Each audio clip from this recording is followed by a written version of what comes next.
Good evening sir. All right बच्चों, सो आप सभी को मेरी आवाज आ रही है? मैं केमिकल इक्विलिब्रियम डिस्कस करने जा रहा हूँ, लेवल 1 का। Right. Source is Narendra Awasthi. So बताइए बच्चों, आपको फर्स्ट 5 प्रॉब्लम्स में कोई दिक्कत है? फर्स्ट 5 क्वेश्चंस में किसी को हो तो आप बताओ, मैं साथ के साथ करते चलता हूँ। Okay, great, very nice. Then question number 6 से लेकर के 9 तक में कोई डाउट है बेटा? Sir 8 Sir, 8th and 10th. Question number 8 sir 8 9 में से 8 एंड 9 दोनों में आप लोग को 6 डाउट भी है? बता दोगे एक बारी?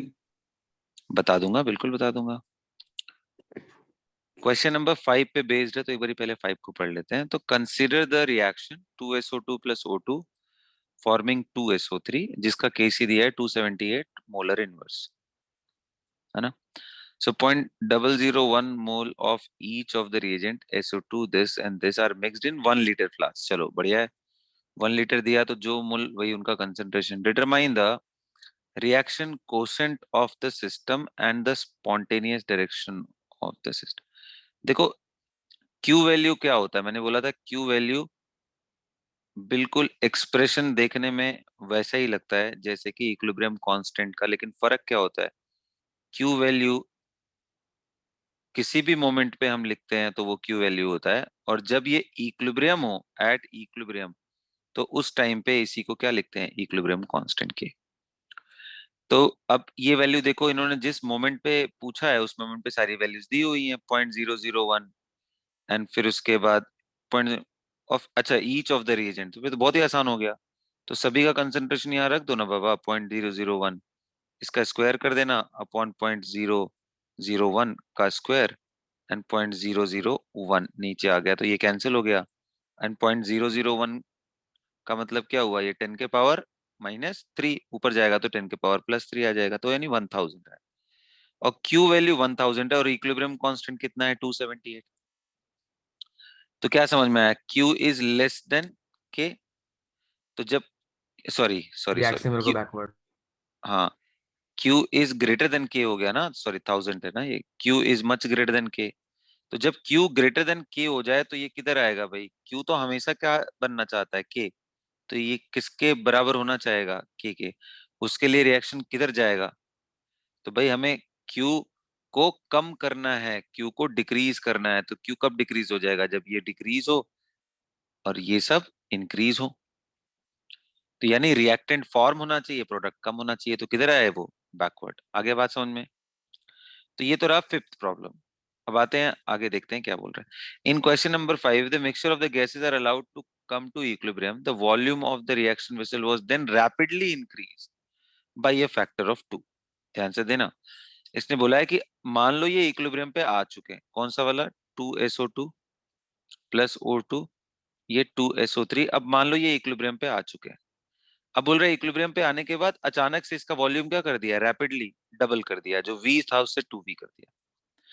तो बेटा ये बताओ, वॉल्यूम डबल कर दोगे तो मैं रेट ऑफ फॉरवर्ड की बात करूं तो उसमें K इंटू SO2 का होल स्क्वायर इंटू O2 आएगा, और रेट ऑफ बैकवर्ड की बात करूं तो सम KB, और ये KF है, इंटू SO3 का होल स्क्वायर आएगा। अब बताओ, जब तुम वॉल्यूम डबल करोगे तो सभी के कंसंट्रेशन हाफ हो जाएंगे, SO2 भी हाफ हो जाएगा, O2 भी हाफ हो जाएगा, ये भी हाफ हो जाएगा ना। किस पे असर ज्यादा पड़ रहा है? तो जब तुम 1/2 का पावर 2 एंड 1/2 करोगे, यानी रेट ऑफ फॉरवर्ड 1/2 का पावर 2 इंटू 1/2, तो कितना आ गया? 1/8। 1/8 टाइम्स ज्यादा डिक्रीज कर गया। जबकि रेट ऑफ बैकवर्ड कितना डिक्रीज किया? SO3 जो पहले वैल्यू थी उसके कंपैरिजन में 1/2 का स्क्वायर कर देंगे तो 1/4 टाइम्स। तो बताओ भाई, किधर का रेट ज्यादा डिक्रीज किया? बैकवर्ड। किधर का रेट ज्यादा डिक्रीज किया? ये 1/4 टाइम्स डिक्रीज किया और ये 1/8 टाइम्स। तो डिक्रीज ज्यादा किसका किया बेटा? अच्छा फॉरवर्ड। बोलो। फॉरवर्ड। फॉरवर्ड। तो इसका मतलब क्या है कि ये रिएक्शन किधर आएगी? बैकवर्ड। और दूसरे तरीके से भी सोचो ना, वॉल्यूम बढ़ाना इज सेम एज प्रेशर घटाना। यस सर LPCF से हो जाएगा। हाँ, तो प्रेशर घटाने का मतलब है कि भाई ये उधर जाएगा जिधर प्रेशर बढ़े। तो उधर जाएगा जिधर ज्यादा मॉलिक्यूल्स हो। तो ऐसा बन रहा है 2+1, क्योंकि मोल ज्यादा होगा तो प्रेशर ज्यादा हो जाएगा। तो आप रेट भी एक तरीका है देखने का, दूसरा एलसीपी से भी है। मैंने आपको स्टेटमेंट्स लिखवाए थे, उसको अच्छे से पढ़ करके फिक्स करो। आ रहा है बात समझ में दक्ष? Yes sir. चलो great. Now let's talk about question number sir 7 अगर भी पूछा। एक चीज था कि अगर मतलब सारा मेनली रेट से ही हम डिसाइड कर सकते हैं, और मतलब कहीं कहीं जगह लूप होल्स भी हैं एलसीपी में, तो फिर हम रेट को ही ध्यान रखते हैं उनकी स्टेटमेंट्स को हमेशा ध्यान दिमाग में रखो, के। बिल्कुल ध्यान रखो। वो तो बस इसलिए पढ़ा दिया है कि कभी कभी थियरी पूछता है। एज ए स्टूडेंट आपका फोकस हमेशा रेट पे ही रहना चाहिए, क्योंकि उससे कभी धोखा नहीं मिलेगा आपको, यस सर। है ना। चले आगे बढ़े। तो ये 7th किसी ने पूछा है? एनीबॉडी? ओ सर 8th। चलो 8 The देखते हैं। ninth भी. हाँ बेटा मैं देख रहा हूँ आगे। For a reversible gaseous reaction N2H2, if the sum of the mole of H2 are replaced by same number of T2, okay ठीक है। T is tritium, isotope of H. Assume isotope do not have different chemical properties without affecting other parameters, then अब बताओ इसने क्या बोला बड़े चालाकी से, कि देखो ये रिएक्शन चल रहा था और H2 की जगह उसने T2 कुछ डाल दिए। तो बेटा जब H2 की जगह आप T2 डाल दोगे तो रिएक्शन चलते चलते N2 T2 के साथ कंबाइन करके NT3 बनाने लगेगा। बोलो, है तो ये आइसोटोप ही ना। और यस सर। ट्राइटियम, ट्राइटियम बेटा रेडियो एक्टिव होता है, ये मैंने आपको बहुत पहले बताया था कि बेटा हाइड्रोजन, ड्यूटेरियम एंड ट्राइटियम ये दोनों नॉन रेडियो एक्टिव है और ये रेडियो एक्टिव होता है। तो अगर ट्राइटियम रेडियो एक्टिव है तो जब नाइट्रोजन के साथ वो अमोनिया बनाएगा यानी NT3, तो ये भी रेडियो एक्टिव हो जाएगा।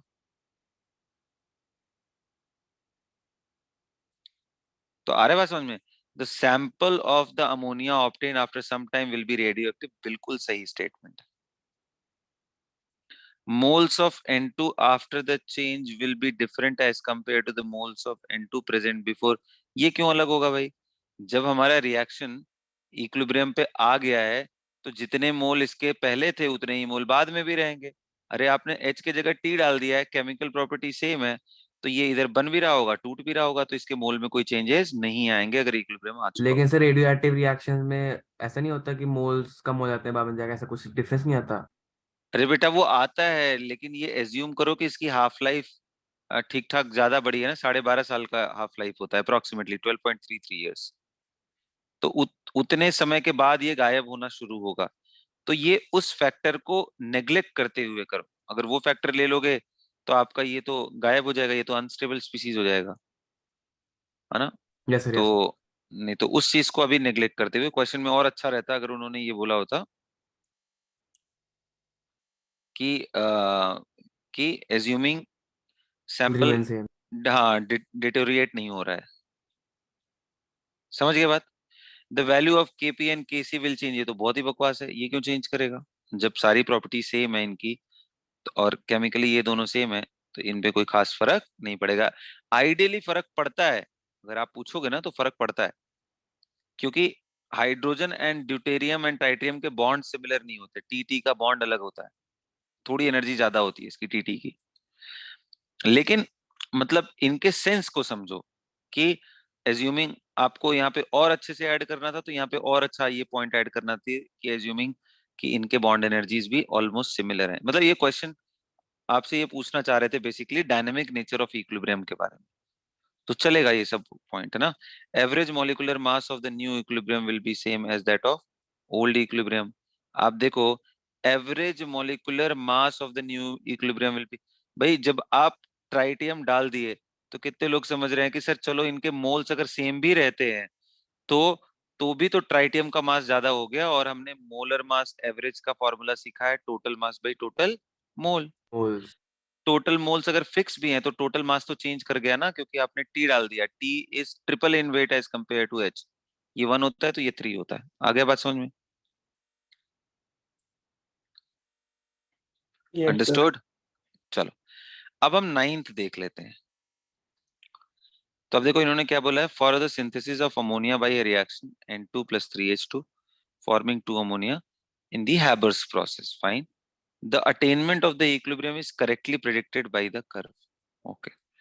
तो देखो हमें क्या समझना है कि जब हमने N2 डाला होगा और H2 डाला होगा तो स्टार्टिंग में इनका जो कंसंट्रेशन है वो अपने मैक्सिमम पे रहा होगा और ये इस तरीके से डिक्रीज करेंगे। N2 + 3H2 में थोड़ा और अच्छे से लिख दो, ये ऐसे डिक्रीज करेंगे कि भाई N2 + 3H2 फॉर्मिंग 2NH3।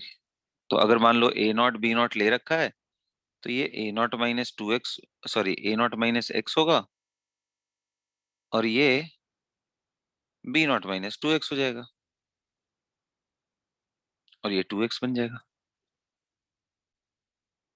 तो इन्होंने क्वेश्चन क्या पूछा है, for the system, for the synthesis of ammonia by the reaction this in Haber's process the attainment of equilibrium is correctly predicted by the curve. तो अब बताओ बच्चों, इक्विलिब्रियम आने के बाद अमोनिया बढ़ते बढ़ते बढ़ते कांस्टेंट वैल्यू हो जाएगा, है ना? अमोनिया स्टार्टिंग में 0 था ना। हाँ स्टार्टिंग में 0 है, बिल्कुल 0 है, देखो ना इन्होंने क्या लिखा है। Okay sir, okay sir. तो फिर अब तो मेरे ख्याल से खत्म हो गया तो सर क्वेश्चन। ए ऑप्शन ही रह गया सर फिर। हाँ। सर अगर अमोनिया अच्छा, को भी ये मतलब सही से प्लेस कर देते, मतलब कुछ और को भी वो अमोनिया को ओरिजिन से ही डाल देते, फिर हम कैसे डिफरेंशिएट करते? फिर तो बेटा ये बताना पड़ता ना रिएक्शन आगे जा रहा है या पीछे, फिर तो Q and K दोनों देना पड़ जाता। तब अकेला वही फैक्टर इन्होंने जान के ऑप्शन जैसे ही डाल दिए। हाँ बिल्कुल, ताकि आप ना फालतू दिमाग लगाते रहो और परेशान होते रहो। कितने छोटे से सर पॉइंट पे इन्होंने कुछ, हाँ बोलो। सर लेकिन जैसे इनके उससे ना NH3 के 0 से स्टार्ट होने से ना भी सोचते, लेकिन H2 की कंसंट्रेशन जैसे 3x है N2 से, तो उससे सोचते फिर भी यही ग्राफ आना चाहिए था। मतलब अगर दूसरे में भी NH3 सही दिया होता किसी और ग्राफ में तो नहीं रिएक्शन। बेटा वो नहीं, बिल्कुल नहीं, ये तरीका गलत है सोचने का। क्यों? क्योंकि N2 reacts with 3H2 doesn't mean कि इनिशियल में भी आप इनका 1 और इसका 3 लो, ऐसा कोई रूल थोड़ी ना है। आप इसका 1 इसका 1 लेके स्टार्ट कर सकते हो। हाँ यस सर। इसका इसका 1 - x होगा तो इसका 1 - 3x होगा, ये जरूर है। तो वैसा कोई चेंज हमें देखने को मिलता तो हम देखने की कोशिश करते। तो ऐसा नहीं है कि उसको ऊपर रखना है इसको नीचे रखना है, that was not the right way. इसका सिर्फ और सिर्फ एक ही तरीका था सोचने का कि अमोनिया विल स्टार्ट फ्रॉम 0, और वो सिर्फ एक ही ग्राफ है, बस इतना सही पॉइंट पे ये क्वेश्चन था। ठीक है। और सर N2 यस सर। का नीचे क्यों है ग्राफ? क्यों नहीं, N2 का नीचे क्यों है का क्या मतलब, मुझे ये मतलब नहीं समझ में आया। H2 से नीचे क्यों है उसका? तो क्यों नहीं रहना चाहिए, मुझे ये बताओ, तुम्हारे हिसाब से ऊपर क्यों रहना चाहिए इसको? सर क्योंकि अगर हम सेम कंसंट्रेशन लेके भी स्टार्ट करें तो अरे H2 तो बाबा सेम से जनरली। क्यों स्टार्ट करना है, वही तो क्वेश्चन आ रहा है ना। हमें थोड़ी ना मालूम है किस मोल से उसने स्टार्ट किया है। हमें जो यहाँ दिया है उसी से मैं मानूंगा कि यहीं से शुरू किया है। Okay yes sir. समझ गए ना, वो तो पूरी तरीके से केमिस्ट के ऊपर है कि वो कितने मोल से स्टार्ट कर रहा है। Anyway, so let's move to question number 10, 11। Sir 10th। देखो इसमें क्या है, इतना आसान सा क्वेश्चन था कि ए से 2b बन रहा है तो मैं इक्विलिब्रियम कांस्टेंट को बोल सकता हूँ कि वो b का स्क्वायर अपॉन a होगा, जहां पे b एंड a के कंसेंट्रेशन एट इक्विलिब्रियम वाले हैं। तो ये बताओ बेटा, b इक्विलिब्रियम कितना है, तो b यहाँ पे देखो जाके सेचुरेट दिख रहा है, तो यानी इक्विलिब्रियम कंसेंट्रेशन ऑफ बी कितना है, 0.4। क्या उठा के रख सकते हैं यहाँ पे? इक्विलिब्रियम कंसेंट्रेशन ऑफ ए क्या है भाई, घटते घटते घटते घटते यहाँ पहुंच गया, तो ये वैल्यू कितनी है, 0.1। अब क्या ये क्वेश्चन कोई सॉल्व नहीं कर पाएगा क्या भाई? नहीं हो पाएगा ये। Yes sir. तो फिर क्यों नहीं हुआ ये? यस सर, मुझे समझ नहीं आया कि ग्राफ तो ये कैसे। 1.6 है। देखो ये सब चीजें, अब दिमाग चलाओ बेटा। इसलिए मैंने मैथमेटिकल चीजें भी पहले आपको पढ़ाई थी, वो मजाक करने के लिए थोड़ी ना पढ़ाया था। आधे से ज्यादा लोग तो पढ़ाते नहीं है, वो सब चीजें बोलते हैं वेस्ट है। अब अगर मैंने पढ़ाया तो उसका यूज तो कहीं ना कहीं आता है ना।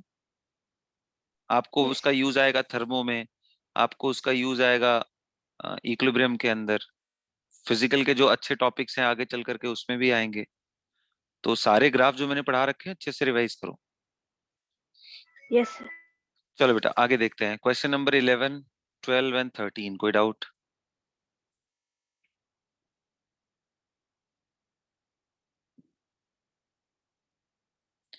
क्वेश्चन नंबर 14, 15 एंड 16, कोई डाउट? सर आप अभी को मतलब वो आंसर कर लो। क्वेश्चन नंबर 17, 18 एंड 19, कोई डाउट? सर अभी को एडमिट कर दो सर। Yes sir.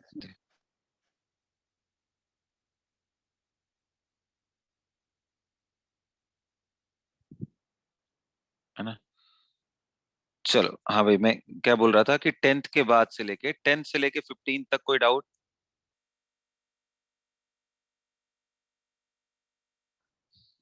नाइस, क्या बात है। 16, 17, 18 तक में कोई डाउट बेटा?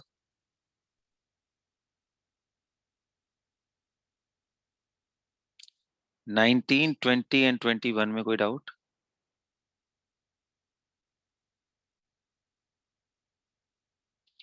ट्वेंटी टू, 23, 24 में कोई डाउट? सर 22, 23, 24। 20। अच्छा ये तीनों में थ्योरेटिकल में? आओ देखते हैं यस क्या सर, पूछ। समझ नहीं आए थे। कोई बात नहीं, मैं समझाता हूँ। The concentration of a pure solid or liquid phase is not included in the expression of equilibrium constant. ये याद है कि भाई उनके एक्टिव मास को हम 1 ले लेते हैं। Yes sir. क्यों ऐसा कर लेते हैं? क्योंकि सॉलिड कभी भी खत्म होता है तो उसका लेयर बाय लेयर जब भी गायब होगा तो अंदर का उसका स्ट्रक्चर इंटैक्ट रहता है, उसकी डेंसिटी फिक्स रहती है। डेंसिटी अगर फिक्स है तो उसकी मोलैरिटी भी फिक्स रहेगी, और वो जब फिक्स रहेगी तो हम भाई आर एफ लिखेंगे तो के एफ इंटू कोई सॉलिड, जैसे मान लो ए सॉलिड हो गया, तो इसका कंसंट्रेशन तो हमेशा के लिए फिक्स हो गया वैल्यू। तो जब ये हमेशा फिक्स है और ये के एफ भी फिक्स है तो ये मिला के नया कांस्टेंट हो गया, तो इसलिए यहाँ पे हम बोलते हैं 1 ले लेते हैं। तो क्या रीजन है भाई इसका? Solids and liquid concentration are independent of their quantities. Solids and liquid react slowly. Solid and liquid at equilibrium do not interact with the gaseous phase. The solid molecules cannot migrate. बकवास है ये सब, सिर्फ यही correct है।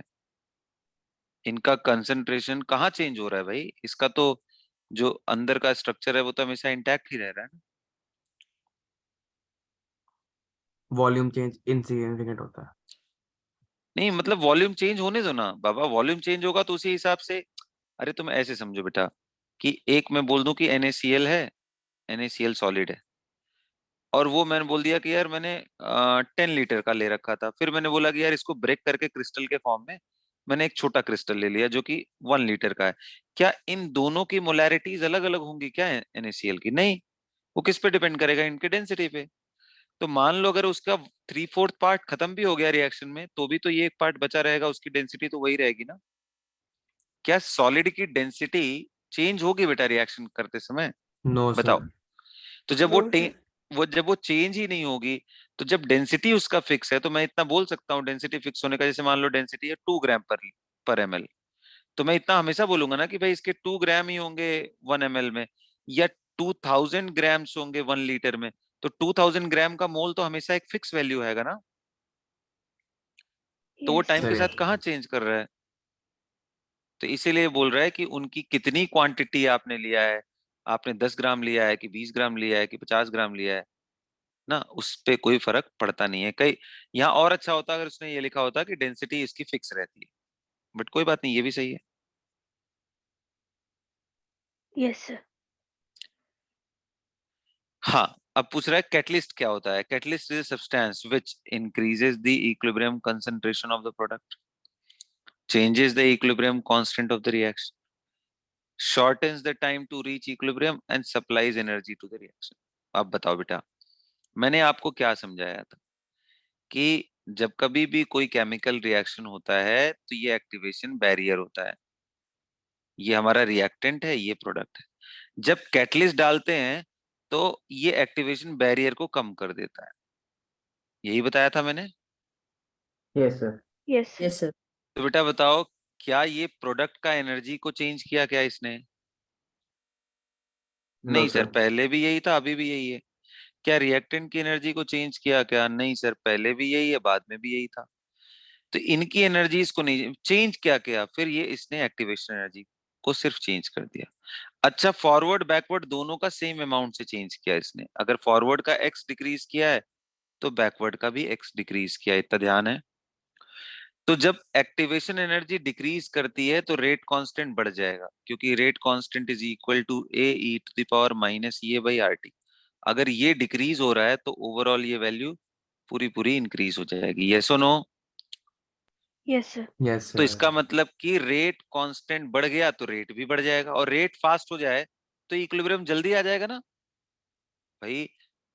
Equilibrium का तो ऐसा है ना कि आप रेट बढ़ा दो तो रेट ऑफ फॉरवर्ड तेजी से घट रहा होगा, बैकवर्ड जल्दी से बढ़ रहा होगा, ये फटाक से इक्विलिब्रियम पे आ जाएगा। ये टाइम कम लगेगा। जो स्लोली स्लोली डिक्रीज करता तो बहुत दिन बाद मिलते सब, स्लोली स्लोली इंक्रीज होता तो काफी टाइम बाद मिलते इकट्ठे होकर के, जल्दी होगा। तो कहने का मतलब बेटा कि increases the equilibrium concentration of product, बहुत ही बकवास है, ये कैसे हो सकता है। Changes the equilibrium constant of the reaction, ये तो बिल्कुल नहीं हो सकता, मैंने आपको क्लास में थियरी में इक्वल समझाया अमाउंट हुआ से है। बढ़ाता है दोनों को। दोनों को के एफ के बी को इक्वल अमाउंट से ही इंक्रीज करता है, तो के एफ बाई के बी का वैल्यू हमेशा कांस्टेंट रहेगा, और इसीलिए इक्विलिब्रियम कांस्टेंट फिक्स वैल्यू होता है। याद है? Yes catalyst sir. से इंडिपेंडेंट ये थियरी में लिखा है, तो इसमें डाउट क्या है तुमको? Supplies energy to the reaction, ये क्यों सप्लाई करेगा एनर्जी भाई रिएक्शन के लिए? Shortens the time to reach equilibrium, I will agree on this. Yes sir. तो सर कैटलिस्ट मतलब शॉर्टन टाइम करता कैसे है मतलब? रेट बढ़ा करके, जब रेट ओके बढ़ाएगा सर, तो रेट बढ़ाने कंसंट, ओके सर। हाँ समझ गया ना, रेट तो बढ़ाता ही है ना फॉरवर्ड बैकवर्ड दोनों का। Yes sir yes. Sir 17th में एक क्वेश्चन था कि अभी उन्होंने जो यूनिट्स चुने थे वो एटीएम में थे, बट वो मेंशन कहीं पे भी नहीं किया था। तो मतलब ऐसे अगर दिया हो तो हमें कैसे पता चलेगा कौन सा यूनिट चुनना है कहाँ पे? 17th में? एक बार देख लेता हूँ। द इक्विलिब्रियम किस फॉलोइंग इज इतना। अच्छा, इन्होंने केसी दे रखा है, what is KP at the same.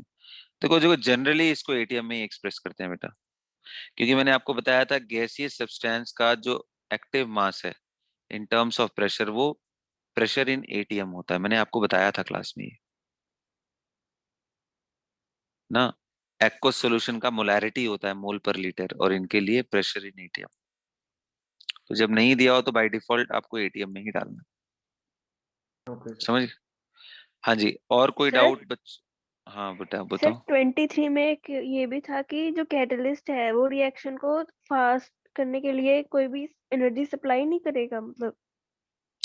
Reaction को एनर्जी क्यों सप्लाई करेगा? बात समझो, एनर्जी सप्लाई करने का मतलब क्या है कि हमने बाहर कोई रिएक्शन चल रहा है, हमने बाहर से एनर्जी दे दी,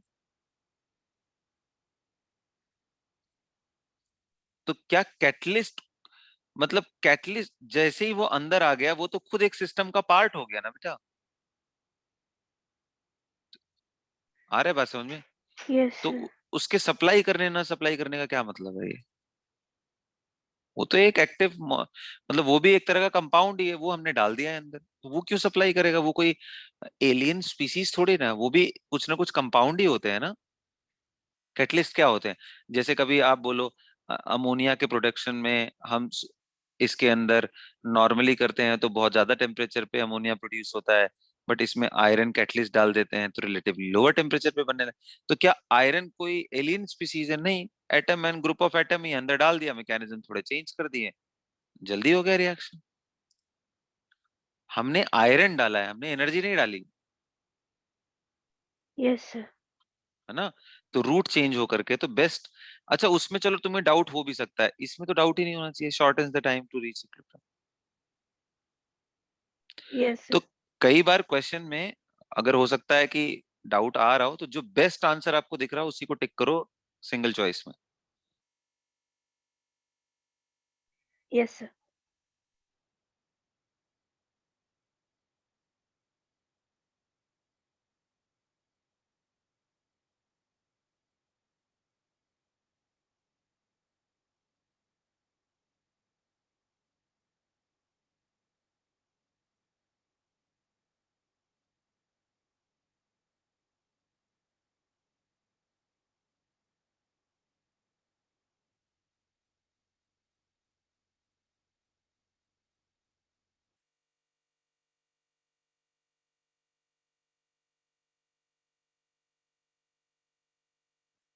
ठीक है बेटा, तो क्वेश्चन नंबर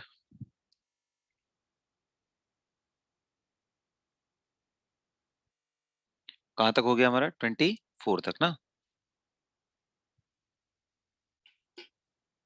हाँ जी, 24 में डाउट है? No sir. No sir. 25, 26, 27, 28, 9 and 30 बेटा, बहुत बढ़िया। 31, 32, 33, 34, 35, 36, तो 36। सर 36। तो चलो yes sir 36। Excuse me sir, हाँ। सर जो 32 क्वेश्चन है सर, उसमें ये तो गिवन नहीं है कि फॉरवर्ड है कि बैकवर्ड है, बल्कि उसमें तीनों के मोल्स दिए हुए हैं। चलो मैं देख लेता हूँ। In the reaction this 2 mole of X, 1 mole of Y and 1 mole of Z are placed in 10 liter okay, and allowed to reach at equilibrium if the final concentration of Z is 0.2. अब एक बात बताओ बेटा, इसने देखो घुमा के question पूछा है। ये क्या बोल रहा है कि आपको ऐसी चीजें हो रही हैं कि 1 मोल ऑफ Y है, इसका मतलब 1/10 करूंगा मैं, कंसेंट्रेशन 0.1 हो जाएगा। यस बोलो। Sir. Similarly 1 mole of Z भी है, तो ये भी 0.1 हो गया। 10 लीटर के अंदर लिया है ना, तो मोलैरिटी हो जाएगा। अच्छा 2 मोल ऑफ X था, तो सॉरी 2, तो यानी यहाँ पे क्या आएगा 0.2 और ये आ जाएगा 0.1। यहाँ तक क्लियर है सबको? Yes sir. भाई मोलैरिटी क्या होता है? Number of mole per unit volume. Volume 10 litre दिया है, इनके मोल्स ये दिए रखे हैं, तो ये आ गया 0.2 और ये लिखा है 0.1। अब बताओ बेटा, एक बात बताओ, ये टाइम के साथ अगर आगे जाता तो ये घटता यस सर। और दूसरा वाला बढ़ता, और अगर ठीक उल्टा हो रहा होता तो भाई ये घटता, यानी ये 0.1 माइनस एक्स करते और इधर बढ़ा देते 0.1 प्लस एक्स और 0.2 प्लस एक्स। सॉरी एक्स नहीं, यहाँ 2x होगा क्योंकि 2z लिखा हुआ ना। तो अब एक बात देखो, ये इसने क्या बोला है कि if the final concentration of z is 0.2। अच्छा इनिशियल कंसेंट्रेशन 0.1 है, बाद में 0.2 हो गया, इसका मतलब ये बढ़ ही रहा है ना। यस। तो क्या समझ में आया, फॉरवर्ड जा रहा है बैकवर्ड जा रहा है? Yes sir. फॉरवर्ड। फॉरवर्ड जा रहा है। तो यहाँ से x निकाल लो इन दोनों को इक्वेट करके और चुपचाप सॉल्यूशन में कर दो। समझ आ गया? कोई आंसर तो आ गया, बस ये डाउट। चलो ठीक, कोई बात नहीं। चलो 33, 4, 5, 6, 7, 8, कोई डाउट? 36।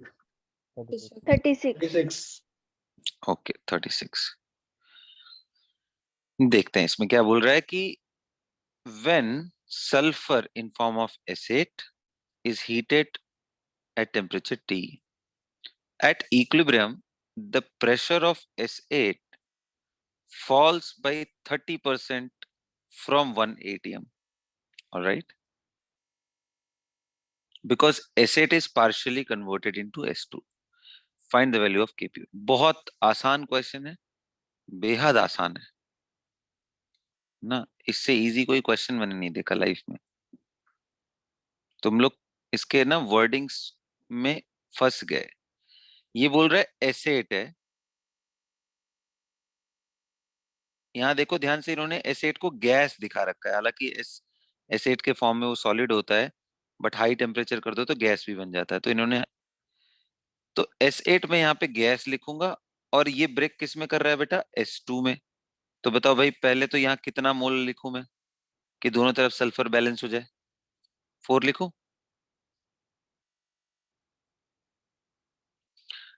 से yes if you are okay with it yes sir.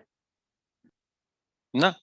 तो अब स्टार्टिंग में क्या बोल रहा है कि भाई ये 1 atm प्रेशर था, और जब ये कन्वर्ट हो रहा है ना, जब ये कन्वर्ट हो रहा है तो ये 30% प्रेशर कम हो गया। तो यानी ये अब याद करो, अगर मोल में कंटेनर के अंदर अगर वॉल्यूम कांस्टेंट हो, तो आपको याद है कि PV is equal to nRT, तो जो टेम्परेचर कांस्टेंट, रिएक्शन का वॉल्यूम कांस्टेंट है ही, प्रेशर प्रोपोर्शनल टू मोल, तो जितना प्रेशर ड्रॉप होगा उतना ही मोल भी ड्रॉप हुआ, एंड वाइस वर्सा। तो अगर इसने बोला 30% गायब हुआ, तो मैं ऐसे लिखूंगा कि भाई 1 ATM में से 30% कम हो गया, 30 ऑफ 1/100, ये कितना बन गया होगा? तो आप ऐसे देखो ना, 1 माइनस एक्स, तो ये 4 टाइम्स ऑफ एक्स बन चुका होगा ना। तो ये 4 टाइम्स ऑफ कितना लिखूं मैं एक्स के जगह पे? 30/100। तो यानी पार्शियल प्रेशर ऑफ S8 कितना हो गया भाई? तो 1 माइनस 0.3 यानी 0.7। पार्शियल प्रेशर ऑफ S2 कितना हो गया जी?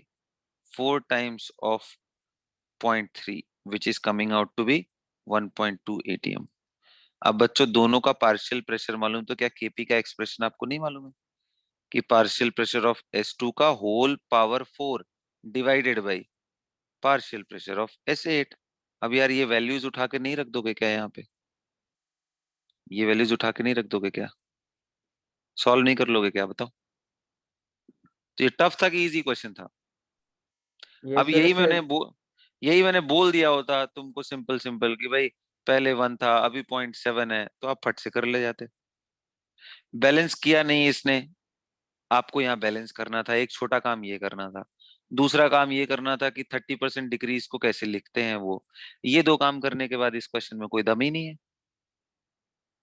अब सीधे सीधे क्वेश्चन की चीजों से अब थोड़ा बाहर निकलो, इस तरह के क्वेश्चंस को अब कॉम्प्रिहेंड करना सीखो। आ गया बात समझ में? तो यस सर वो समझ नहीं आने पार्शियल प्रेशर कैसे निकालना, फिर अभी ठीक है कि अभी भी नहीं आया? अभी नहीं आया। क्या नहीं आया अभी तुमको? कंफ्यूजन आ रहा है उसमें यार, पार्शियल प्रेशर कैसे निकाला था। अरे चलो मैं फिर समझाता हूँ, दोबारा समझाता हूँ। आओ वापस समझते हैं। देखो, इसने क्या बोला कि S8 मॉलिक्यूल, पहले रिएक्शन तो क्लियर है ना कि S8 is breaking into 4s2, ये तो क्लियर है। Yes sir. अब बेटा बोल रहा है कि ये 1 ATM था, अब बोल रहा है इक्विलिब्रियम तक आते आते 30% ड्रॉप हो गया प्रेशर ऑफ S8, यही बोला है ना? Yes sir.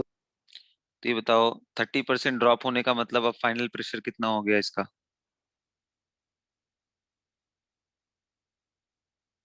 अरे 1, हाँ 0.7, तो 0.7 हो गया, तो इसका मतलब कितना खत्म हुआ था ये 1 में से? 0 0.3। पॉइंट, तो बस। तो ये अगर 1 माइनस 0.3 हो, ये x अगर निकल रहा हो, तो इसका कितना बनेगा? 4x ना। Yes sir. तो वही तो लिख रहा हूँ जी, 1.2, और क्या लिख रहा हूँ मैं?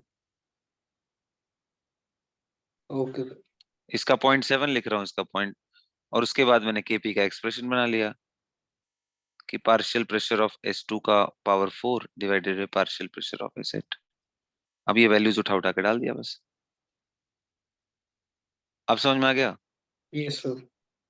क्या कर रहे हो दक्ष ये सब? और बताओ भाई, चलो आगे बढ़ते हैं। 37, 38, 39। तो सर 39 39, मतलब वो हो गया था पर फिर भी कंफर्म करना था। चलो मैं समझा देता हूँ।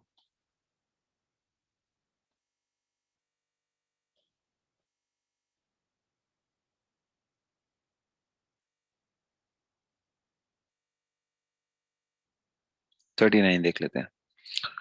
In the presence of excess of anhydrous SrCl2,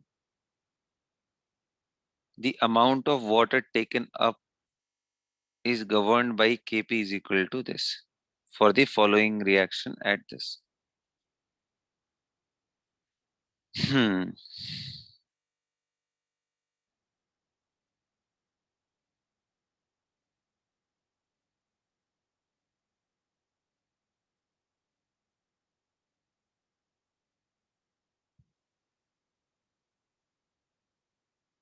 चलो, इसमें क्या क्वेश्चन पूछा है यार?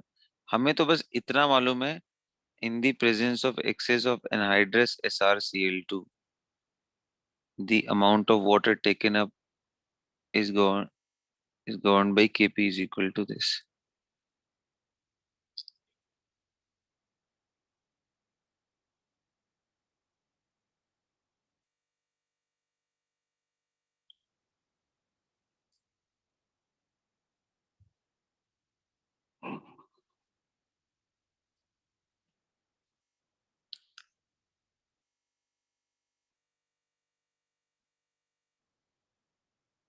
देखो क्वेश्चन मैं कॉम्प्रिहेंड करता हूँ, मुझे थोड़ा लैंग्वेज में यहाँ पे कुछ तो फॉल्ट लग रहा है.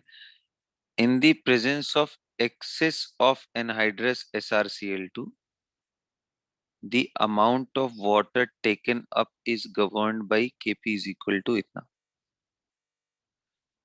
for the following reaction at 273,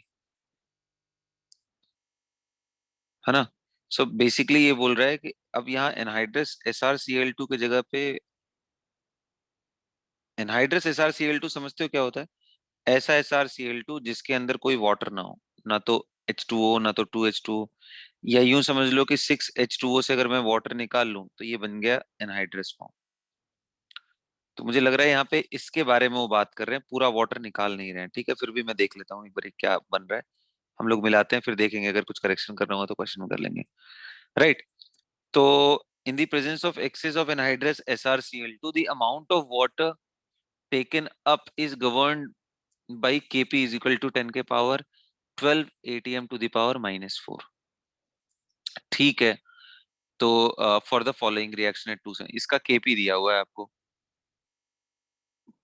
ना, 10 के power 12 atm to the power -4. और समझ में भी आता है क्योंकि Kp जब आप लिखोगे तो ये तो सॉलिड है, ये तो सॉलिड है बेटा, इसका एक्टिव मास 1 हो जाएगा.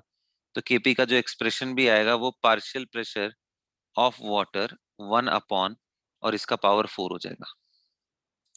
देखो ना, ये पावर 4 है तो ये कोफिशिएंट उसी हिसाब से बनेगा. अंडरस्टूड ना, यहाँ तक ओके है? Yes sir. फिर तो अब क्वेश्चन हो गया मेरे ख्याल से, क्योंकि जब आपको Kp मालूम है that is equal to 1 upon partial pressure of H2O to the power 4, आपको ये मालूम है तो क्या ये नहीं निकल जाएगा बेटा? Yes sir. बोलो. Yes sir. बस खत्म हो गया क्वेश्चन ये. और यही तो इक्विलिब्रियम प्रेशर है, ये तो एट इक्विलिब्रियम ही हम लिखते हैं इसको ऐसा ना. तो ये कई बार लैंग्वेज इतना कॉम्प्लिकेटेड सा लिख देता है ना, उसकी वजह से आप फंस जाते हो, बट है क्वेश्चन इजी. आगे बढ़ते हैं. 40th. तो इसमें रिलेटिव ह्यूमिडिटी क्या है, मैं कर लूंगा बाकी. क्या बेटा? रिलेटिव ह्यूमिडिटी समझा दो, फिर बाकी कुछ मैं कर लूंगा पूरा. कौन से बता दूं? 40 में से 40th सर. रिलेटिव ह्यूमिडिटी, फिर बाकी हो जाएगा. 40th. तुम्हारा वॉइस क्लियर नहीं आ रहा है, पता नहीं. सर 40th डाउट है. 41st भी. चलो अच्छा, CuSO4.5H2O इतना इतना Kp इतना है. If the vapour pressure of water is 38, then the percentage of relative humidity is. अच्छा, ये एक टर्म है रिलेटिव ह्यूमिडिटी का मतलब क्या है? देखो ध्यान से समझो. ये रिलेटिव ह्यूमिडिटी का मतलब होता है कि भाई कितना वाटर उसमें, मतलब कितना वाटर के वजह से प्रेशर क्रिएट हो सकता है एट इक्विलिब्रियम मैक्सिमम, एंड कितना वाटर का प्रेशर अभी एग्जैक्टली है इनटू 100. यही है रिलेटिव ह्यूमिडिटी. अब बात समझना मैं क्या बोलना चाह रहा हूं, है ना. अब इक्विलिब्रियम तक आते आते CuSO4 से जो यहां से वाटर क्रिएट हो रहा है, यहां से जो CuSO4 से वाटर आ रहा है, ध्यान से देखो. तो क्या तुम मुझे ये बता सकते हो कि अगर CuSO4.5H2O ब्रेक डाउन होकर के ये इक्विलिब्रियम स्टैब्लिश हो, जो सामने लिखा हुआ है ये सामने वाला, तो इससे इक्विलिब्रियम पे partial pressure due to water कितना आएगा? Kp आपको मालूम ही है, जल्दी कैलकुलेट करके बताओ.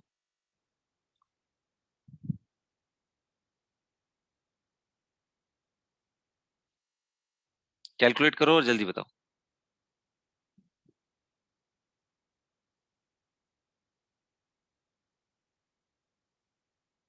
Sir 2 into 10 raised to power -2. Yes sir. हाँ बिल्कुल सही. अरे भाई सिंपली करना क्या है, बाकी सब देखो सॉलिड सॉलिड है, एक्टिव मास 1 होगा. सिर्फ H2O ही तो लिक्विड गैस है ना बेटा। Yes sir. तो Kp is equal to H2O partial pressure of H2O का होल स्क्वायर। तो वहां से वो कितना आ जाएगा जब आप स्क्वायर का रूट लोगे दोनों तरफ, तो 2 इंटू, अच्छा 2 × 10⁻⁻2 ATM को आप टॉर में कन्वर्ट करके बताओ कितना हुआ। 1 ATM इज इक्वल टू कितना टॉर होता है? 760 760 और तो मल्टीप्लाई करके बताओ कितना आ रहा है।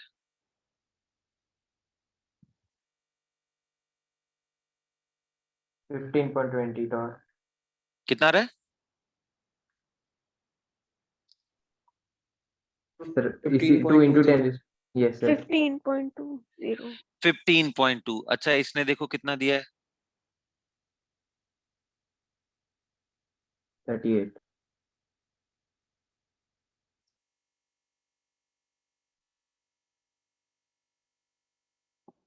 एक बारी मैं कैलकुलेट करता हूँ, तुम लोग मिस्टेक तो नहीं कर रहे हो। ये मैं इक्वेट करूंगा। I'll write as Kp is equal to partial pressure of H2O का होल स्क्वायर, है ना। देख लो बैलेंस है ना चारों तरफ से।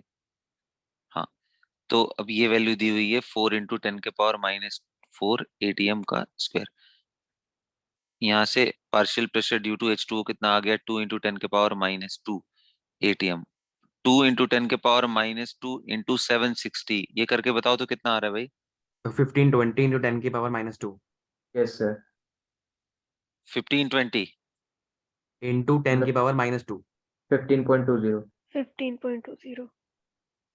760 मल्टीप्लाई बाई, तो ये आ रहा है 1520। हाँ, तो 15.20 आ रहा है ना टॉर। Yes sir. और इन्होंने कितना दे रखा है? 38 टॉर। अच्छा 38 टॉर इन्होंने दे रखा है। ओके, तब तो बेटा यहाँ पे आप ध्यान से देखो, जितना वाटर वेपर हो सकता है इक्विलिब्रियम पे, उससे कहीं ज्यादा वाटर वेपर यहाँ पहले ही प्रेजेंट है। तो मैं ऐसे बोलूंगा कि ये बियॉन्ड चला गया रेंज के। भाई एट द मैक्स क्या होना चाहिए? अब मैं आपसे पूछूं कि बेटा अगर कॉपर सल्फेट मैंने रखा है .5H2O कंटेनर के अंदर, तो बताओ टाइम बीतने के साथ धीरे धीरे वाटर वेपर आएंगे तो पार्शियल प्रेशर बढ़ेगा बढ़ेगा बढ़ेगा बढ़ेगा, मैक्सिमम कितना हो सकता है इसके अंदर? ये जो मैक्सिमम वैल्यू है इसी को वेपर प्रेशर बोलते हैं, vapour pressure due to water. और वो कितना आ सकता है मैक्सिमम? तो हमने निकाला तो वो 15.2 आ सकता है। ये बात समझ पा रहे हो क्या तुम लोग? किसी एक बार फिर से कंटेनर, बता दो सर। फिर से समझाता हूँ, ध्यान से समझो, ये बड़ा इंटरेस्टिंग सा पॉइंट है ना। देखो मैंने क्या किया, मैंने बेटा एक कंटेनर लिया और उस कंटेनर के अंदर मैंने CuSO4.5H2O डाल दिए और इसका पिस्टन यहां से बंद कर दिया, लगा करके, मतलब ये क्लोज कर दिया। अब टाइम बीतने के साथ क्या होगा भाई? ये ब्रेक डाउन होगा किसमें? CuSO4.3H2O में, जो कि एक सॉलिड है, प्लस 2H2O गैसियस फॉर्म। तो जैसे जैसे ये ब्रेक डाउन होगा बेटा टाइम बीतने के साथ, यानी अगर इसके कुछ मोल लिए हो A-X, तो ये आएगा X और ये आएगा 2X। तो जैसे जैसे टाइम बीतेगा वैसे वैसे X की वैल्यू बढ़ती जाएगी, मोल्स बढ़ते जाएंगे, और मोल्स बढ़ते बढ़ते बढ़ते बढ़ते बढ़ते बढ़ते बढ़ते बढ़े तो प्रेशर भी बढ़ेगा। बढ़ते बढ़ते कितना जा सकता है सर? तो हमने अभी निकाला कि भाई Kp is equal to partial pressure of H2O का स्क्वायर ही होना चाहिए। और वहां से हमने निकाला तो इक्विलिब्रियम प्रेशर कितना निकल के आ रहा था? 15.2 2। टॉर तक आ रहा है। जबकि इसने क्या बोला कि वेपर प्रेशर कितना दिया है इसने? 38। वेपर प्रेशर किसको बोलते हैं? Pressure due to water vapour, इसी को वेपर प्रेशर बोलते हैं ना। तो वेपर प्रेशर इसने कितना दिया? 38।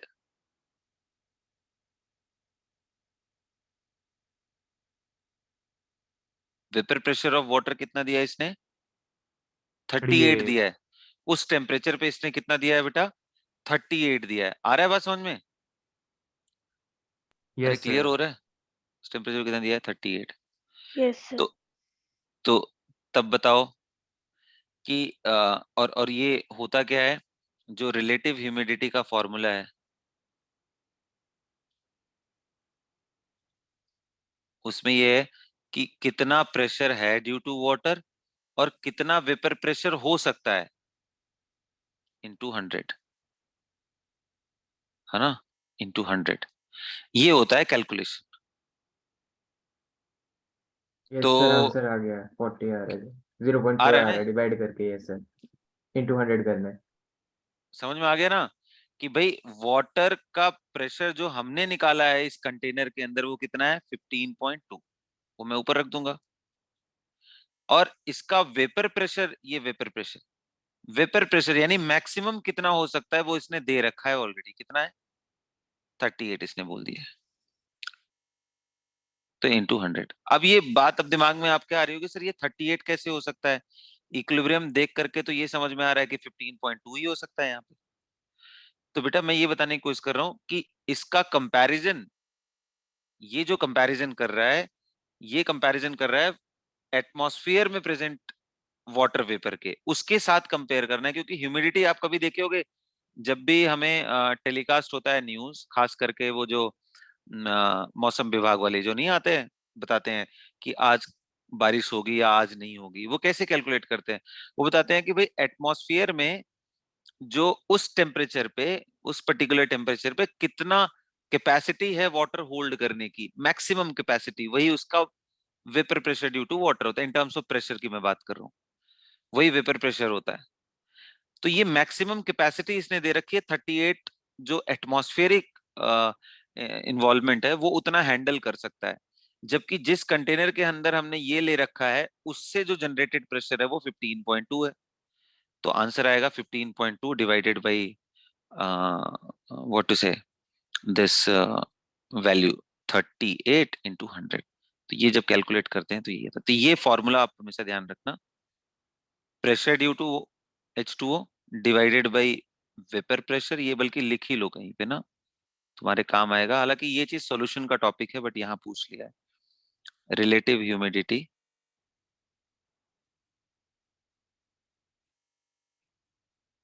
Is equal to pressure due to water vapour divided by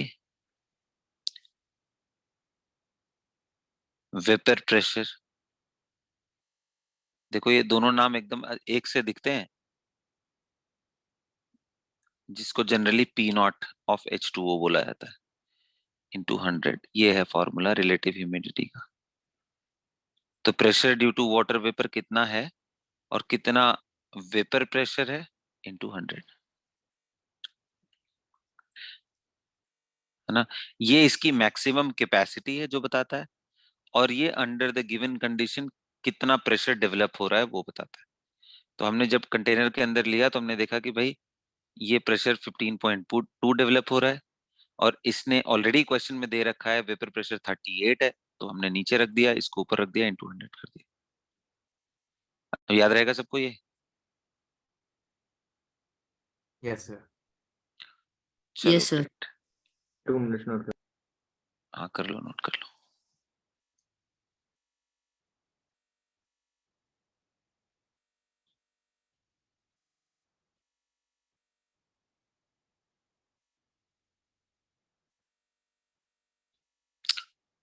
चलो बेटा, question number 41, 42। Yes sir, 41 doubt है और 43।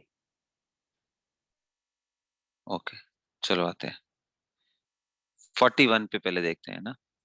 तो 41 क्या है, ammonium hydrogen sulphide. Break down किस में किया बेटा, अमोनिया प्लस H2S में। The equilibrium pressure at 25 degree 0.66। तो इतना आसान है जी।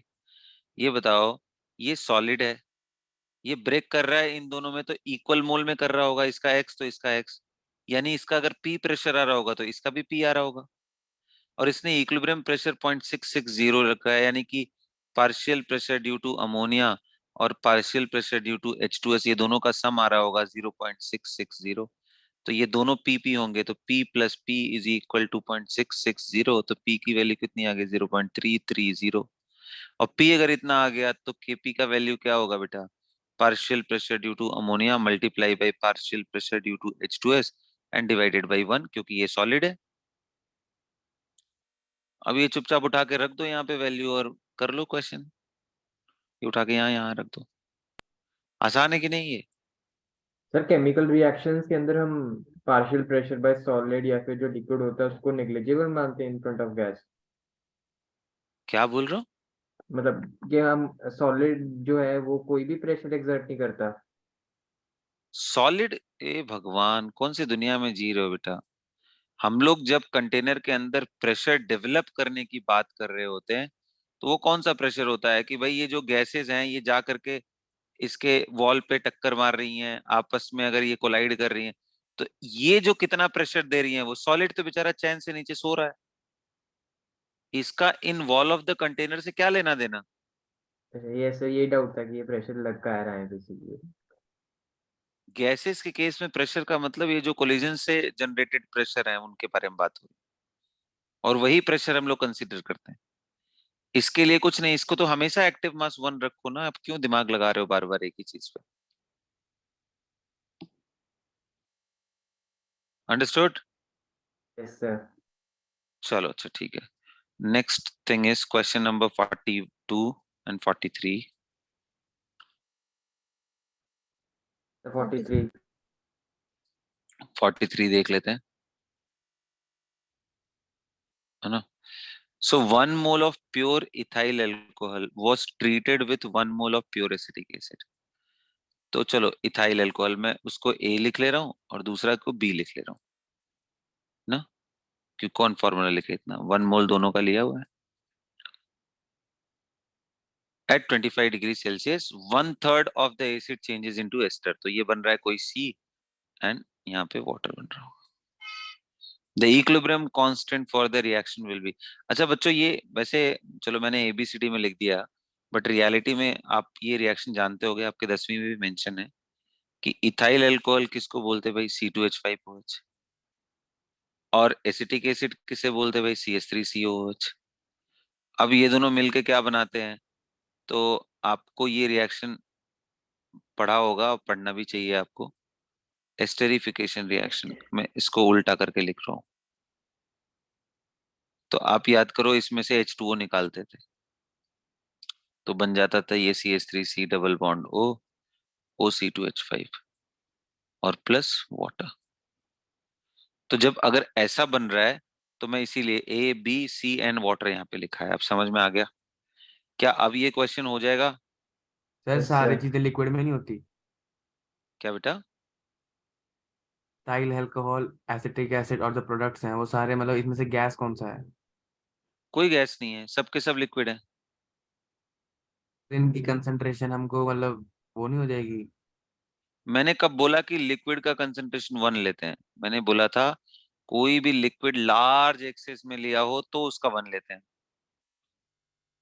अच्छा okay sir, okay okay. Solid का 1 लिया है था फॉर अ रीजन। लिक्विड अब क्या है भाई कि टाइम के साथ इसका नंबर ऑफ मोल तो चेंज होगा और इनके वॉल्यूम, पूरे सॉल्यूशन का वॉल्यूम देखेंगे ना, इस बार ये वॉल्यूम नियरली फिक्स्ड होंगे। इनके मोल चेंज होंगे तो मोलैरिटी बदल जाएगी।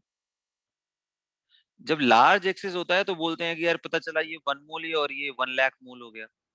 अब इसमें से ये x निकलेगा तो 1 लाख में से x निकालोगे तो कोई फर्क पड़ेगा क्या भाई? नहीं, क्योंकि x तो इसके हिसाब से एडजस्ट होगा ना, ये तो लिमिटिंग रिएजेंट ये है। तो अगर पूरा पूरा खत्म होकर के x की वैल्यू 1 भी आ जाती है तो भी ये 1 लाख में से x 1 निकालोगे तो कोई फर्क नहीं पड़ेगा। इसलिए लिक्विड जब लार्ज एक्सेस में हो जाए तब उसका एक्टिव मास 1 लेते हैं। मैंने बताया था ये बात। Yes sir. तो अब हो जाएगा मेरे ख्याल से ये क्वेश्चन ना। सर ये मतलब जो 1 है। पिछले क्वेश्चन में अभी जो भी आया था जिसमें वो था कि हम एक्टिव मास उनका क्यों नहीं कंसिडर किया जाता, वहाँ लिक्विड फेज भी मेंशन था, तो वहाँ पे ये मेंशन करना चाहिए था उनको कि वो लार्ज अमाउंट में ले रहे हैं। कहाँ पे? मतलब जो स्टार्टिंग में हमने क्वेश्चन किया था कौन सा क्वेश्चन कर लिया था? 22nd।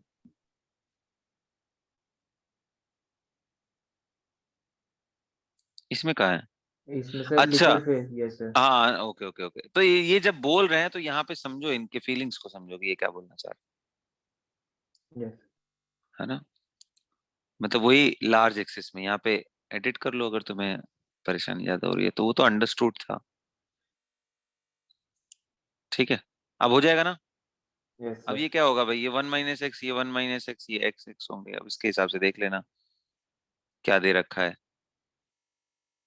अच्छा, 1/3 of the acetic acid changes into ester. 1/3 बोल रहा है, चेंज हो गया। 1/3 चेंज होने का मतलब एक्स की वैल्यू 1/3 दे दी भाई, जितना लिया था उसका 1/3 खत्म हो गया। समझ गए ना? यस तो ये सर। 2/3 बच गया, ये 2/3 हो जाएगा, ये 1/3 हो जाएगा, ये 1/3। अब equilibrium constant is equal to product upon reactant, 1/3 into 1/3 upon 2/3, 2/3 करके देख लो कितना आ रहा है। अंडरस्टूड? Yes sir. चलो बच्चों, तो 44, 45, 46, 44 46 रिएक्शन बेस्ड चीज है, और ये थोड़ा इंटरेस्टिंग है। मुझे लगता है कि अभी आप लोग थोड़ा और टाइम दीजिए तो हो जाएगा। मैं हिंट दे रहा हूँ थोड़ा सा ना, बताऊंगा नहीं, अगले क्लास में बताता हूँ। तो we started with 1 mole of I2 and 0.5 mole of I minus in 1 litre flask. मतलब इसने I2 एंड I माइनस का कंसेंट्रेशन दे दिया। अब बोल रहा है जैसे ही इक्विलिब्रियम पहुंच गया तो उसमें इसने AgNO3 ऐड कर दिया। अब AgNO3 ऐड करने से होगा क्या, तो इसने कहानी भी बताया कि इतना मोल येलो प्रेसिपिटेट देता है।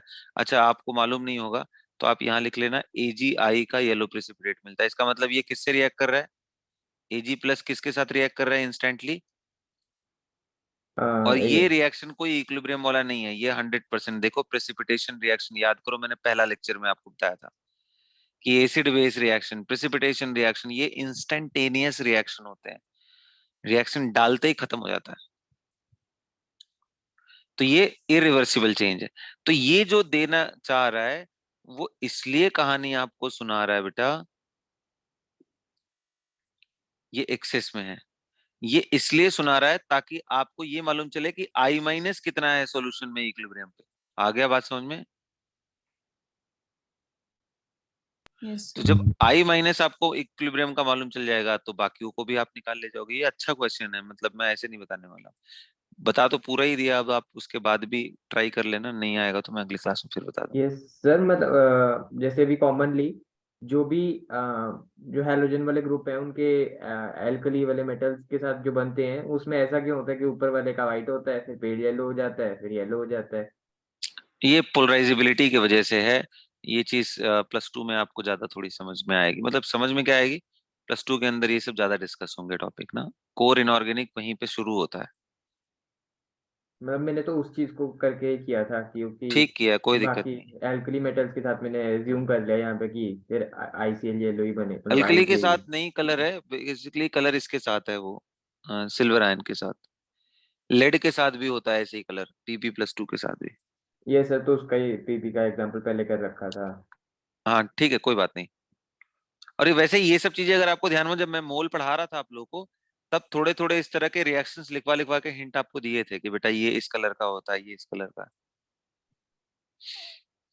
ठीक है, चलो भाई। तो मैं आज 50 तक डिस्कस करता हूँ, और कोई डाउट हो तो बता दो, बाकी डिस्कशन अब इसके बाद करेंगे हम लोग। सर एक 50th वाला है। 50th वाला चलो बता देता हूँ मैं। इसके बाद का डिस्कशन हम लोग अगली क्लास में करेंगे। थोड़ा इससे लर्निंग लो और फिर अप्लाई करो, रीअप्लाई करो, देखो शायद तुम्हें और चीजें क्लियर हो। The equilibrium constant Kc for the reaction 16 दिया हुआ है। If 1 mole each of 4 gases is taken in 1 dm cube, 1 dm cube का मतलब क्या होता है भाई, 1 लीटर, है ना? बोलो। Yes yes sir. सर। तो भाई 1 लीटर में लिया है तो ये SO2, NO2, SO3 सब गैसेज हैं। देखो कोई भी लिक्विड नहीं है, सब गैस है। तो 1 मोल सभी का लिया है 1 लीटर में, तो यानी इनके कंसंट्रेशन 1 मोल पर लीटर हो गया। और इक्विलिब्रियम कंसंट्रेशन 16 दे रखा है, सॉरी इक्विलिब्रियम कांस्टेंट 16 है। तो बहुत ही आसान क्वेश्चन हो गया है, तो हमने पहले क्वेश्चन ऐसे किए थे। बताओ Kc 16 है, Q का वैल्यू कितना है? 1। 1 इंटू 1 अपॉन 1 इंटू 1, 1 आ गया। और K कितना है? 16। इसका मतलब रिएक्शन किधर जाएगा? Q से बड़ा है K है, तो reaction will go forward. Yes और नो? क्योंकि Q को तो K बनना है, 16 बनना है, तो प्रोडक्ट Yes, sir. बढ़ाएगा तभी। तो ये आ जाएगा 1 माइनस एक्स, ये 1 माइनस एक्स और ये 1 प्लस एक्स, ये 1 प्लस एक्स। क्वाड्रेटिक बनेगा, सॉल्व कर लो। तो Kc को मैं लिखूंगा SO3 into NO upon SO2 into NO2। आ रहा है बात समझ में नॉर्जम? सर मैंने गलत क्वेश्चन दे दिया आपको, ये वाला हो गया था। 1 माइनस एक्स 1 माइनस एक्स अभी कर लेना, ये तो बहुत आसान है। हाँ बताओ। The 48. 48 in a system A solid changing into these gaseous things if the concentration of C at equilibrium is increased by a factor of 2। मतलब बोल रहा है कि, ध्यान से देखो वर्ड क्या बोल रहा है, कि इक्विलिब्रियम आ गया है, अब इसने C को 3 गुना बढ़ा दिया। सर 2 गुना इसका मतलब 2 टाइम्स किया या 2 मतलब क्या किया इसके अंदर इसमें इसको? अरे बेटा, जैसे मान लो इक्विलिब्रियम पे अगर मान लो ये 3 मोलर था, सी फॉर एग्जांपल, 3 मोलर तो होगा नहीं, जैसा भी रहा हो, तो अमाउंट पे डिपेंड करता है। या मान लो सिंपली 1.5 था, या 10 टाइम्स मान लो यार, सिंपल लेने के लिए 10 मोलर था, तो इसने increased by a factor of 2 का मतलब इसको 2 टाइम्स कर दिया, यानी 20 कर दिया, 20 मोलर। तो जितना भी इक्विलिब्रियम था उसका दुगना कर दिया। समझ गए? Yes it sir. Will cause the equilibrium concentration of B2। अब बोल रहा है अगर इसको तुम डबल कर दोगे तो उससे B का कंसंट्रेशन क्या होगा? तो एक बात बताओ बेटा, इक्विलिब्रियम पे है तो इसका मतलब RF RB बराबर हो गए थे। सर अब आपने अचानक से C को डबल कर दिया तो RB की वैल्यू इंक्रीज कर जाएगी फिर, यस सर। क्योंकि RB क्या होता है, KB इंटू B का स्क्वायर इंटू C का क्यूब। तो यस अगर सर। आप ये बढ़ा दोगे तो RB बढ़ जाएगा, और RB बढ़ गया तो रिएक्शन बैकवर्ड जाने लगेगा, और बैकवर्ड जाने लगेगा तो इसके जितने भी मोल थे पहले उससे कम होने लगेगा फिर। Yes sir. आ रहा है बात समझ में? Yes sir. यस। तो क्या होगा, 2 times of the original value गलत है, 1/2 of its original value may be 2√2 times of original value बकवास, 1/2√2 ऑफ द ओरिजिनल वैल्यू में भी। अब तो हमें देखना पड़ेगा। अब इसको सॉल्व कर लो, अब इसको यस भाई सर। सॉल्व कर लो बना करके। तो ये कुछ ऐसा होगा कि ये 2 माइनस 2x हो जाएगा, सॉरी मतलब जितने भी मोल लिए हो उसके हिसाब से। अब वैल्यूज बना करके देख लेना। मतलब यस आप क्या सर। कर लो, k की वैल्यू को आप क्या लिखोगे, b का स्क्वायर इंटू c का क्यूब। अब आ रहा है बात समझ में? b ये का सर एक स्क्वायर को तो इंटू 1 ही ले लेंगे। किसको? आ, एक को। अरे बाबा a तो 1 है ही, तभी तो मैंने उसको लिखा भी नहीं, है ना? Yes sir. ये तो मतलब वहाँ के ये तो कांस्टेंट ही रहेगा आई गेस, और उसको फिर सी की पहले वैल्यू फिर बाद में डाल के तो उससे बी की वैल्यू में चेंज आ जाएगा। बिल्कुल वैसे ही कर लेना। तो इक्वेशन बना के सॉल्व कर लो, इसको आ जाएगा। यस। डिक्रीज करेगा फॉर श्योर, कितना डिक्रीज करेगा वो मैथमेटिकली कैलकुलेट कर लो। इसको इनिशियली आप एक काम कर लो ना, बी को B0 ले लो, सी को C0 ले लो, तो ये तो वैल्यू फिक्स हो गई। अब सेकेंड टाइम में जब आपने किया है तो ये C0 से 2C0 हो चुका है बेसिकली। मतलब जो A था ये 2B प्लस 3C था ना बेटा, तो अब इसने 2C0 कर दिया। मान लो C0 पे इक्विलिब्रियम था तो अब इसने 2C0 कर दिया। अब जब ये 2C0 कर देगा तो ये 2C0 माइनस एक्स होगा, और ये B के जगह पे क्या होगा, जो भी B0 था इक्विलिब्रियम का कंसंट्रेशन, ये B0 सॉरी ये 3x है बेटा, सॉरी ये 3x होगा, और ये B0 माइनस 2x हो जाएगा। ये सुनो, क्योंकि ये यस पीछे आ सर। रहे हैं ना, B0 माइनस 2x। तो अब नए इक्विलिब्रियम जब भी आएगा तो उस समय ये वैल्यू पुराने इक्विलिब्रियम कांस्टेंट के तो हमेशा बराबर ही होंगे। तो ऐसे लिखेंगे B² into C cube is equal to B का स्क्वायर। तो यहाँ पे आप B0 माइनस 2x का स्क्वायर कर लो, और ये 2C0 माइनस 3x का क्यूब कर लो, ये दोनों इक्वल होंगे और यहाँ पे बी नॉट और सी नॉट हमने लिख रखा है।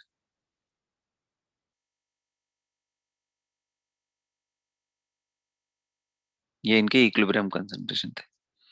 अब दोनों को सिमिलर वेरिएबल वाले को एक ही जगह लेके आ जाओ, ये क्या हो जाएगा, बी नॉट अपॉन या B not minus 2x upon B not. I hope कि अब तुम बना के देख लोगे बेटा ना, यस सर। राइट साइड में कर लो, आगे पीछे पावर वगैरह कर लो। कंफ्यूजन ज्यादा आए तो इनकी वैल्यूज को यूनिट मान करके कर लोगे तो भी निकल जाएगा आंसर, ठीक है। वैसे Yes. अच्छा क्वेश्चन ये होता ना कि अगर इसी में उन्होंने ये कर दिया होता, ये ना मतलब 3 ऑप्शन दिए होते बढ़ने वाले एक घटने वाला, तो तुरंत हो जाता ये, क्योंकि उनको बेसिकली ये पता करना था कि ये डिक्रीज करेगा या इंक्रीज करेगा, ठीक है। तो चलो, so that's all about the discussion today guys. अब मैं अगला डिस्कशन आपका जल्दी ही लूंगा और वहां पे 51 के आगे से डिस्कस करेंगे, okay. So that's all guys, now you can. Thank you sir. Thank you sir. Sir. Thank you sir. Thank you. Thank you. Okay बच्चों।